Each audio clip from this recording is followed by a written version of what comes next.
मेरे श्री गुरु महाराज की जय। बोलो साचे दरबार की जय। बोलो श्री नंगली निवासी भगवान की जय। बोलो श्री परमहंस दयाल जी महाराज की जय। गुरुर्ब्रह्मा गुरुर्विष्णु गुरुर्देवो महेश्वरा गुरुर्साक्षात् परम ब्रह्म तस्मै श्री गुरुवे नमः। तो बोलिए साचे दरबार की जय। श्री गुरु महाराज जी की प्यारी संगत, आप सभी को हमारे हाथ जोड़कर जय सच्चिदानंद जी। आज 3 मार्च सन 2022 दिन गुरुवार, आज गुरु का दिन है। आज फाल्गुन मास की शुक्ल पक्ष की प्रतिपदा यानी कि पड़वा अर्थात एकम दिन है। कल आपने सुना था प्रेम रोशनानंद जी का वैराग्य कैसे हुआ। आज आप 62वां भाग सुनेंगे, संतों की शरणागति। अनेकों संत गुरु महाराज जी की शरण में आते चले गए। आज सूर्योदय का समय 6:36 प्रातःकाल और 6:19 शाम को अस्त होने का समय। आज का राहु काल 1:56 दोपहर 3:23 तक रहेगा। 1:56 से 3:23 तक कोई भी शुभ कार्य ना करें। और आइए समय को सदुपयोग करते हुए आज का पाठ प्रारंभ करते हैं। आज 62वां भाग आप सुन रहे हैं। आप बड़े भाग्यशाली हैं कि आप इस पाठ को निरंतर सुन रहे हैं। भक्त चानन दास जी कपूर भकड़ेवाली के निवासी थे। यह वृत्तांत चल रहा है मुनि अलग ध्यानानंद जी का। वे श्री गुरु दरबार के सेवक किस प्रकार बने, यह वर्णन भी काफी रोचक है। इन्होंने भकड़ेवाली के रहने वाले श्री महाराज जी के किसी भोले भाले सेवक से गुरु मंत्र उपदेश धोखे से पूछ लिया और फिर उसकी कमाई करने लगे। तब इनके मन में बड़ा अहंकार आया और विचार करने लगे कि जब मौका आया तो कहूँगा कि बस यही आपका उपदेश है। पहले भी इन्होंने काफ़ी तर्क वितर्क किया था। इस प्रकार कुछ दिन बीत गए। एक रात स्वप्न में इन्हें एक महा भयानक रूप दिखाई दिया और वह इनकी छाती पर बैठ गया। साथ ही उसने ये शब्द कहे, तुम ऐसे महात्माओं की निंदा करते हो। याद रखो, अगर तुमने बिना निंदा बंद ना की तो मैं तुझे अभी खत्म कर दूंगा। श्री चानन दास जी ने स्वप्न में ही उस भयानक स्वरूप से क्षमा मांगकर अपने प्राण बचाए। और दूसरे दिन सवेरे मंगलवार था। उस दिन श्री सद्गुरुदेव जी भकड़े वाले आश्रम में ही विराजमान थे। इन्होंने जाते ही श्री चरणों में प्रणाम किया और श्री महाराज जी से गुरु मंत्र उपदेश धारण करके गुरु मंदिर के सेवक बन गए। और अंत में 40 वर्ष की अवस्था में संन्यास भेष लेकर मुनि अलख ध्यानानंद जी के नाम से प्रसिद्ध हुए। स्वामी सुरत शब्दानंद जी, श्री महाराज जी के चरण रज उपासक स्वामी सुरत शब्दानंद जी गुरु दरबार के अनमोल रतन थे। इन्हें सतगुरु प्राप्ति कैसे हुई, यह कथा बहुत लाभप्रद है। सन 1927 की बात है। श्री महाराज जी की पवित्र महिमा गुजरात और गुजरांवाला क्षेत्र में दिन प्रतिदिन बढ़ रही थी। उस क्षेत्र के भक्तों के दिलों में यह उत्साह था कि श्री महाराज जी हमारे गांव में दर्शन देवें। यह प्रत्यक्ष देखने में आया कि सर्वसाधारण जनता में से पुरातन आत्माएं जिनका नाता श्री चरणों में अनेक जन्मों से था, वे भी श्री महाराज जी का पवित्र दर्शन करके ही सेवक बन गए। एक दूसरे से वे जीव कहते फिरे कि पहले भी इन महापुरुषों को देखा है, परंतु शरीर के पर्दे में पूरा फैसला नहीं हो सका। वे एक दूसरे से बढ़कर सेवा करते और मन में यह भावना होती, जिनकी वस्तु तिस आगे राखे और प्रभु की आज्ञा माने माथे। वे जीव श्री महाराज जी का धन्यवाद करते थे कि दाता तुम्हारी तुच्छ सेवा स्वीकार, हमारी तुच्छ सेवा स्वीकार करो। जैसे संत रैदास जी का कथन है, बहुत जन्म बिछड़े थे माधो, यह जन्म तुम्हारे लेखे, कहे रैदास आस लग जीवा, चिर भयो दर्शन पेखे। जैसे जैसे किसी जीव का संबंध पूर्व जन्म से श्री महाराज जी के साथ था, उन्होंने पहचान लिया। उदाहरण के रूप में जब कोई चिरकाल से बिछड़ा हुआ संबंधी घर आए तो सबको अपनी भावनानुसार खुशी होती है। इस प्रकार वे लोग थे, उन्होंने दर्शन करते ही अश्रुधारा बहानी शुरू कर दी। अनेक जीव ऐसे भी थे जिन्होंने हजूर को केवल संत रूप जानकर दर्शन तथा सत्संग से लाभ उठाया। उन्होंने अपना प्रेम रूपी कुआं खोदना शुरू कर रखा था और दूर से पाताल में जल आया देखकर प्रसन्न थे। इन्हें आशा थी कि पूर्णतः रूपी जल कब प्राप्त होगा। इस प्रकार अपने अपने संस्कार से सब खोज करने लगे कि वह कौन सा भाग्यशाली समय आएगा जब हम उस दिव्य स्वरूप के दर्शन करेंगे।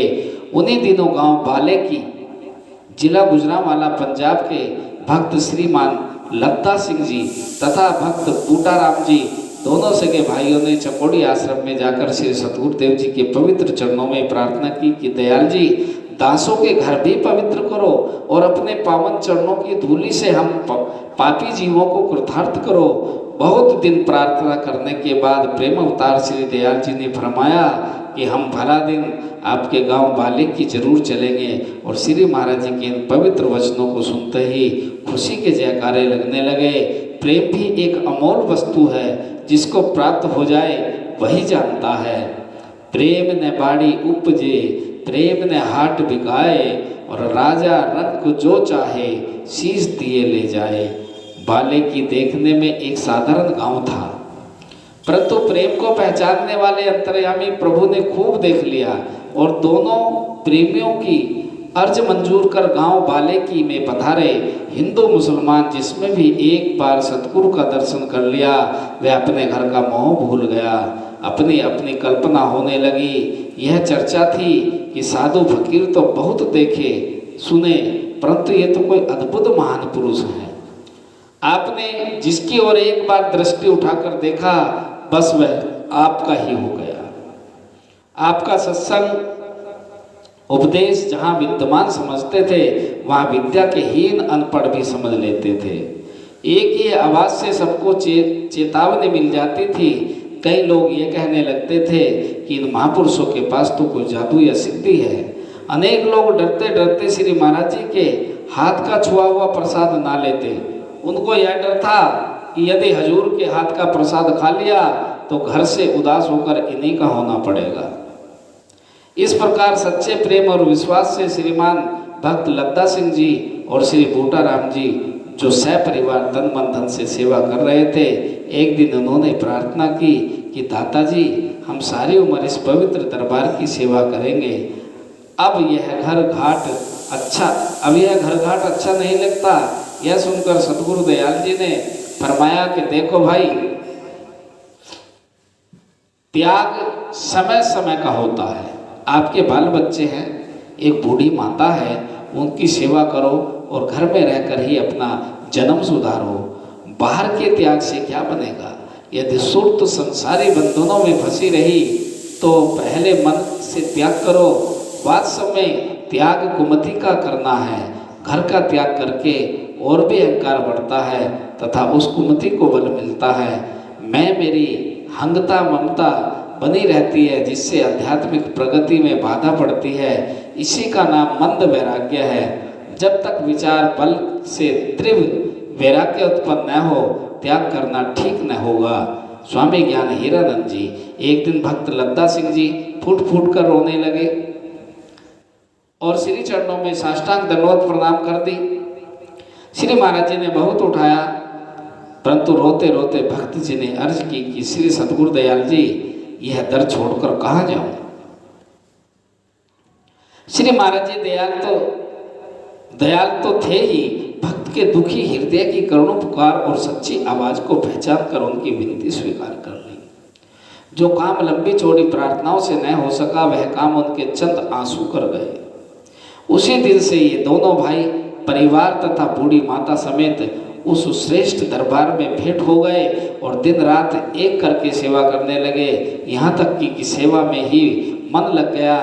बच्चे और इन दोनों की पत्नियां भी यथा योग्य सेवा करने लगी और समय पाकर इनको संन्यास भेष भी मिल गया और श्रीमान भक्त बूटाराम जी का शुभ नाम स्वामी ज्ञान हीरानंद जी रखा गया और उनके पत्नी का नाम संत शब्द धर्मानंद जी रखा गया।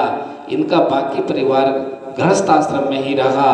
बड़ा लड़का जिसका नाम श्री भागमल जी था वह अपने व्यापार में लग गया और इसी रूप में गुरु दरबार की सेवा की और आज तक कर रहा है। माता जी को भी संन्यास भेष मिल गया और उन्होंने भी यथा योग्य सेवा की। माता जी कुछ समय बाद सेवा और भजनाभ्यास करते हुए शरीर शांत कर गए। श्रीमान भक्त लद्दा सिंह जी का नाम स्वामी सुरत शब्दानंद जी रखा गया।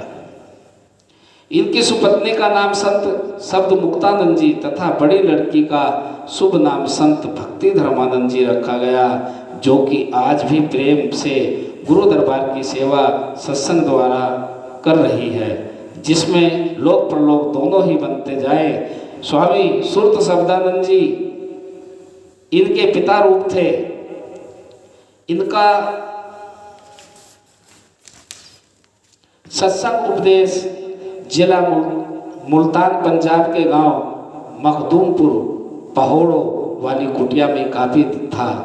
सन 1947 ईस्वी में देश विभाजन और स्वतंत्रता प्राप्ति के समय हिंदू मुसलमान खूब लड़े, खूब खून की नदियां चली। विदेशों राज्य खत्म हुआ और स्वदेशी राज्य का श्री गणेश हुआ। उन्हीं दिनों अगस्त और सितंबर में स्वामी सुरत शब्दानंद जी अपने क्षेत्र में थे कि अकस्मात मुसलमानों ने घेर लिया और अनेक हिंदुओं को मारा काटा। काफ़ी सेवकों को इन्होंने बचाया। तब उपकार करते हुए आप स्वयं मुसलमानों के चुंगल में फंस गए तो मुसलमानों ने इनको गुरु का भेष उतारने, अपना नाम बदलने और मुसलमान होने पर जोर दिया, परंतु आप पर कोई भी प्रलोभन असर नहीं डाल सका। आपने साफ कह दिया कि मैं गुरु का हूँ, पवित्र भेष नहीं उतार सकता, चाहे आप संसार के सब पदार्थ मेरे अर्पण क्यों ना करो। यह शरीर गुरु का है और यदि उसके नाम के पीछे बलिदान भी खोना पड़े तो मैं अपने को भाग्यशाली मानूंगा। काल सिर पर सवार था। महात्मा जी अपने श्री इष्ट देव भगवान के ध्यान में मग्न होते हुए समाधि लगा ली और तब इन दुष्टों ने उसी रूप में आपके शरीर का अंत कर दिया।